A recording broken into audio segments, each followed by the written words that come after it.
Assalamualaikum warahmatullahi wabarakatuh. Perkenalkan, saya Nazira Arilan Putri, NIM 2208747. Pada kesempatan kali ini, saya akan mempresentasikan materi mengenai feedback atau umpan balik. Feedback yang pertama adalah klasifikasi feedback. Umpan balik atau feedback adalah suatu teknik atau cara pengembalian hasil pekerjaan atau tes soal peserta didik yang diharapkan dapat memberikan motivasi kepada peserta didik ke arah perbaikan dan peningkatan prestasi belajar peserta didik. Yang pertama adalah umpan balik intrinsik. Umpan balik intrinsik ini merupakan informasi yang diberikan dari pembimbing untuk anak sebagai akibat dari melakukan gerakan-gerakan tertentu. Umpan balik intrinsik ini dapat berhasil dengan baik jika diberikan kesempatan yang luas untuk anak terus berlatih dan mencoba praktek sendiri. Latihan yang terus-menerus dan yang paling penting adalah memberikan reward atau apresiasi jika anak berhasil melakukannya karena itu bisa membangkitkan kepercayaan dirinya. Yang kedua, umpan balik ekstrinsik. Umpan balik ekstrinsik merupakan umpan balik dari faktor luar berupa masukan tambahan yang mempunyai peranan yang penting, bisa dari guru, pelatih, pengamat, maupun teman yang sudah mahir. Yang kedua adalah fungsi feedback ekstrinsik. Beberapa fungsi feedback ekstrinsik diantaranya adalah yang pertama memberikan informasi tentang kinerja, dapat berupa pujian, kritik, atau penilaian yang membantu individu memahami sejauh mana mereka telah berhasil atau perlu perbaikan. Yang kedua, mengidentifikasi kekuatan dan kelemahan. Ini memungkinkan mereka untuk fokus pada pengembangan keterampilan yang perlu ditingkatkan.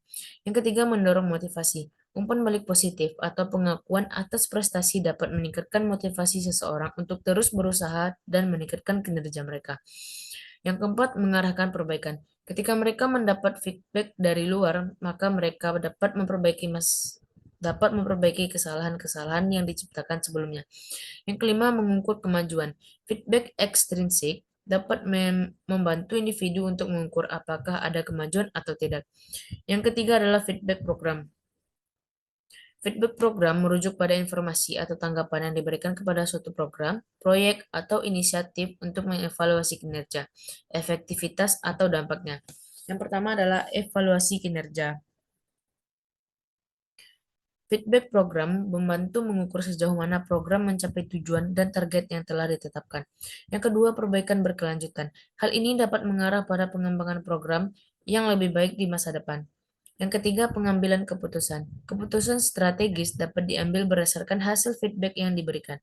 Yang keempat, akuntabilitas. Membantu memastikan bahwa sumber daya digunakan dengan efisien dan bahwa program memenuhi tanggung jawabnya. Yang kelima, pemberian penghargaan dan pengakuan. Feedback positif dari peserta atau pemangku kepentingan program dapat digunakan untuk memberikan penghargaan dan pengakuan kepada mereka yang berkontribusi pada keberhasilan program. Materi yang keempat, menentukan kecepatan feedback yang dibuat.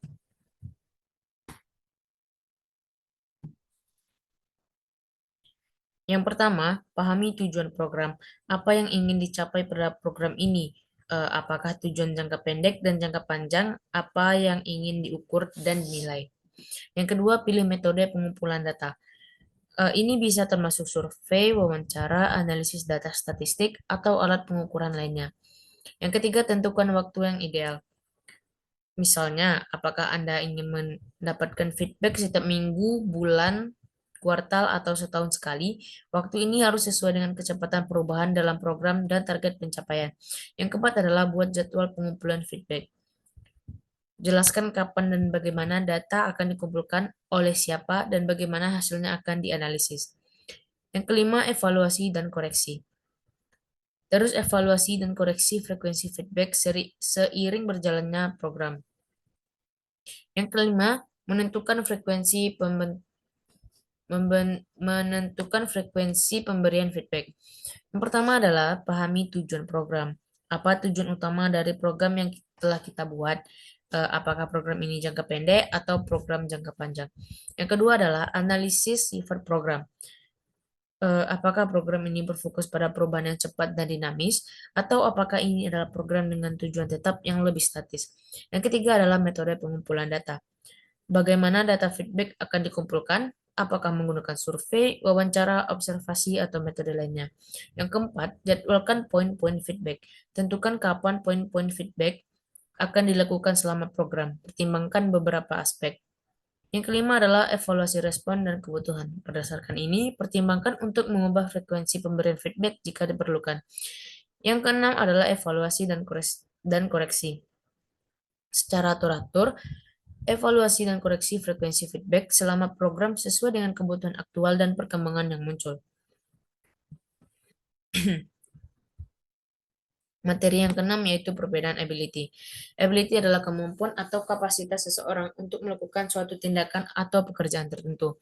Yang pertama adalah sifat kemampuan.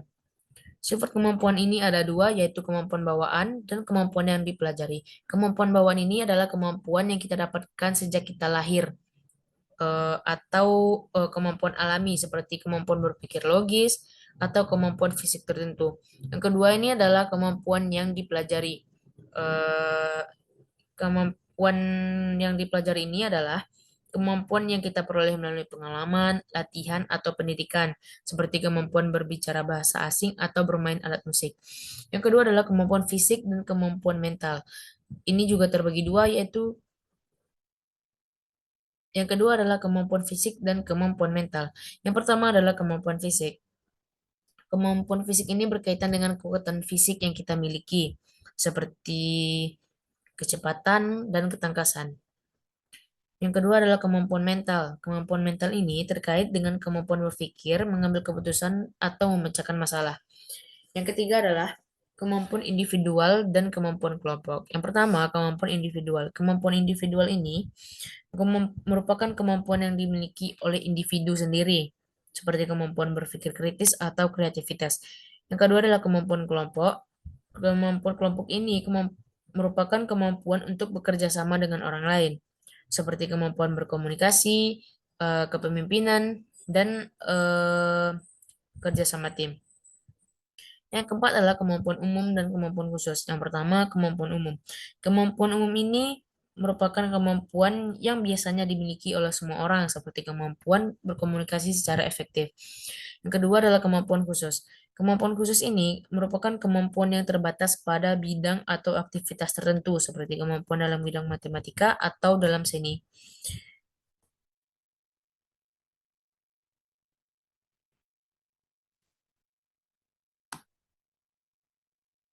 Selanjutnya adalah pengaruh usia terhadap keterampilan.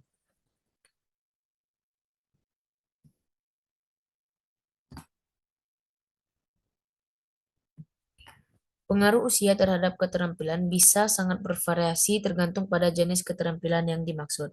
Misalnya pada anak umur 0 sampai 10 bulan mereka baru bisa duduk, tengkurap. Umur 1 sampai misalnya pada anak umur 0 sampai 10 bulan mereka baru bisa duduk, tengkurap atau merangkak. Umur 1 sampai 2 tahun mereka sudah bisa berjalan dan berbicara. Lalu jika sudah lansia, sangat berpengaruh dengan keterampilan. Misalnya pada lansia umur 60 tahun, fungsi alat gerak mereka pasti perlahan menurun. Selanjutnya adalah inteligensia dan penampilan motorik. Inteligensia dan penampilan motorik merujuk pada kemampuan berpikir, belajar, dan memahami informasi. Sementara itu, penampilan motorik berkaitan dengan kemampuan seseorang dalam mengkoordinasikan gerakan tubuh seperti motorik kasar, seperti berjalan, dan motorik halus seperti menulis. Materi selanjutnya adalah kesiapan aspek fisik. Kesiapan aspek fisik merujuk pada tingkat kesiapan tubuh seseorang dalam hal kondisi fisik dan kesehatan. Yang pertama adalah kardiorespiratory, mencakup daya tahan atau kemampuan jantung dan paru-paru untuk mengirim oksigen ke seluruh tubuh selama aktivitas fisik. Yang kedua adalah kekuatan. Kekuatan ini mencakup kekuatan otot yang penting untuk melakukan aktivitas fisik seperti mengangkat beban atau melakukan aktivitas fisik yang memerlukan tenaga. Yang ketiga adalah fleksibilitas. Fleksibilitas ini seperti melakukan peregangan dan latihan fleksibilitas dapat meningkatkan kesiapan fisik. Yang keempat adalah koordinasi. Kemampuan untuk mengkoordinasikan gerakan tubuh adalah aspek penting dari kesiapan fisik. Yang kelima adalah komposisi tubuh. Komposisi tubuh yaitu seberapa banyak lemak dan massa otot yang dimiliki oleh seseorang. Sekian presentasi dari saya. Mohon maaf jika ada kesalahan. Terima kasih. Assalamualaikum warahmatullahi wabarakatuh.